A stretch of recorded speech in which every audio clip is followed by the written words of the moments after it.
Hello friends, പുതിയൊരു വീഡിയോയിലേക്ക് എല്ലാവർക്കും സ്വാഗതം. നമ്മൾ ISL ടീമായ ചെന്നൈയിൻ FC-യുമായി ബന്ധപ്പെട്ടുള്ള ന്യൂസുമായിട്ടാണ് വന്നിട്ടുള്ളത്.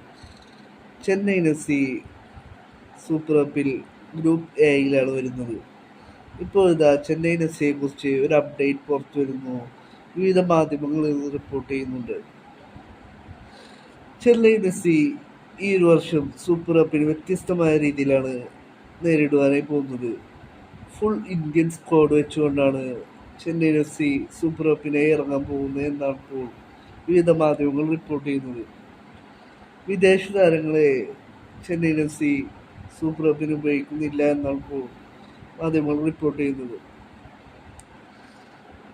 ചെന്നൈയിൻ FC-യുടെ ഹെഡ് കോച്ചായി വരുവാനായി പോകുന്നത് ഇന്ത്യൻ കോച്ചാണ്. ചെന്നൈയിൻ FC-യുടെ ഹെഡ് കോച്ചായി വരുവാനായി പോകുന്നത് ക്ലിഫോൺ മരാണ്ട ചെന്നൈയിൻ FC-യുടെ ഹെഡ് കോച്ചായി വന്നേക്കുമെന്നാണ് ഇപ്പോൾ വരുന്ന ന്യൂസുകൾ. ഇതിൻ്റെ ഒഫീഷ്യൽ ന്യൂസ് ഇതുവരെ പുറത്തു വന്നിട്ടില്ല. പിന്നീട് ചില ISL എക്സ്പീരിയൻസ്ഡ് ആയിട്ടുള്ള ഫോറിൻ താരങ്ങളെയും ചെന്നൈയിൻ FC സ്വന്തമാക്കിയതായിട്ടുള്ള ഒഫീഷ്യൽ ന്യൂസ് ഇതുവരെ വന്നിട്ടില്ല. സൈനിങ് കഴിഞ്ഞതായിട്ടുള്ള ന്യൂസുകൾ വരുന്നുണ്ട്. ഒഫീഷ്യൽ ന്യൂസ് ഇനിയും വരാൻ ബാക്കിയുണ്ട്.